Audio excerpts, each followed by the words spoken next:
right, Mick. The bots who will be battling it out today will be Mechadroid up against Darkness and Techno Trousers. But first up, the return of Rosie the Riveter up against Night Stalker and Basenji.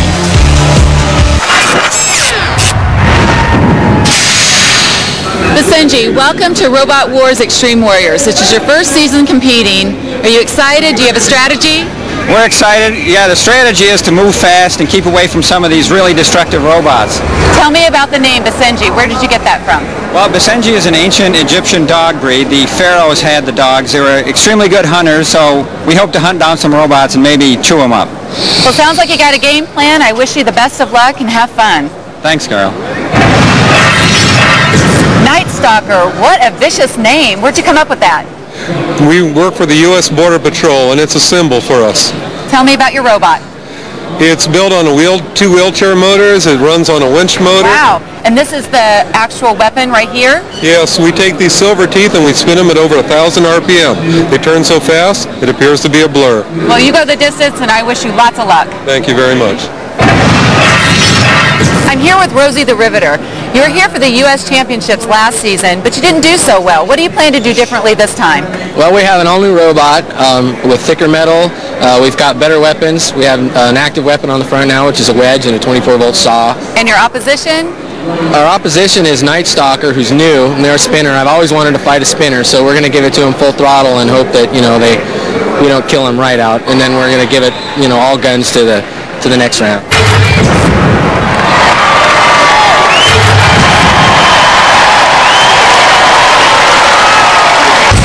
Oregon, Rosie the Riveter 2.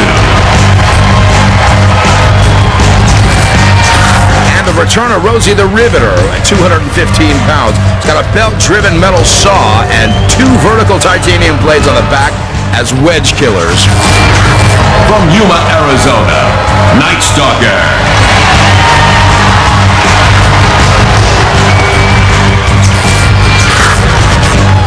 There's the 220-pound Night Stalker doing a little border patrolling on its own with that 4.5-foot diameter blade around the edge there. From Baldwinsville, New York, Basenji.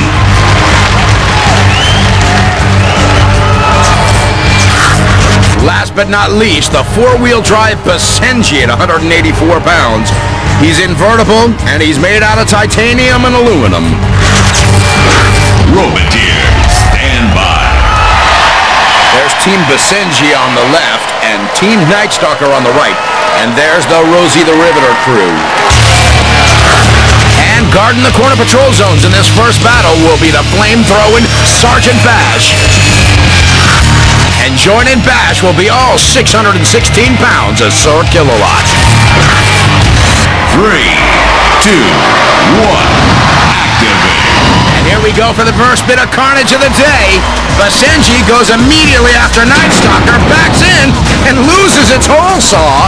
The hole saw just dropped off the back of Basenji, which I think was their only weapon, and that thing's just blown out of the arena. And now Rosie the Riveter gets in on the act on the Border Patrol, boys. It doesn't look like Night Stalker's got too much in the way of running away power. Meanwhile, it's a real party in that corner patrol zone, and Kilowat's come to sort it out. You come in there without an invitation, Kilowat's gonna make you feel it. But he's been gentle this time and puts Night Stalker out in the middle of the arena. Rosie the Riveter on backup power. Not really using that wedge side. They've got spikes there. And Basenji backing Night Stalker up into the rails. Look at the bend on Night Stalker. We haven't seen any speed coming off of that blade. I think it might have been disabled right from the beginning. Oh no, the battery packs are hanging out now. Not a good sign for the Night Stalker, boys. Great strategy on Rosie's part, though, to stick him in the corner patrol zone and let Kilowat sort him out. And now Rosie's going after him again. Rapbot's got the count down, which probably means that Night Stalker has been immobilized. If he can't get going now, he's going to be out of there. Only 2 can go through. It looks like Night Stalker's our first victim. Kilowat's going to make him feel it, too, I think. Could be a burial in order here as Kilowat drags Night Stalker ever closer to the flames. And I think he's just going to heat him up a little bit before the inevitable pit drop, or he might get launched. Either way, these guys better get back to the border because robots is not their forte. Meanwhile, Kill-A-Lot is dragging Night Stalker up and over out of the arena. Their history. Well, at least they're smiling about it.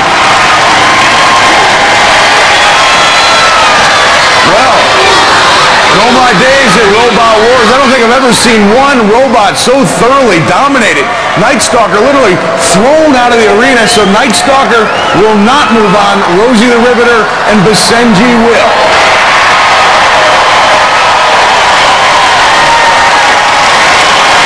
Well, all right, guys, not only have I never seen a team so thoroughly dominated in Robot Wars, I don't think I've ever seen a team enjoy being dominated like you were. And I know, Tim, you're a history buff. How does it feel to be a part of history right now? I feel that I have set the standard for losing in the quickest amount of time. And you did it in excellent style also. Now, Basenji, how does it feel to be moving on in the tournament? We're barely moving on. I got some problems. I'll have to fix it up at the end there, but I got to admit, it seemed like Rosie the Riveter was pulling the weight for everybody. Now, was the saw working, or was it just the pushing power, the Riveter, that was the spelled the end for this guy? Well, mostly it was the pushing power. We hooked the saw up backwards, which loosened the nut flew off. I think we got a couple of good cuts underneath there. Okay. We haven't had a chance to look at it. Well, I'm looking at you guys as one of the favorites to move on, but it was an impressive performance, not just by you, but by you. I'm really impressed with that. That's the ability to smile in the face of danger. We'll be back. Okay, you'll be back someday, but not today. But all right, let's hear it for all these teams.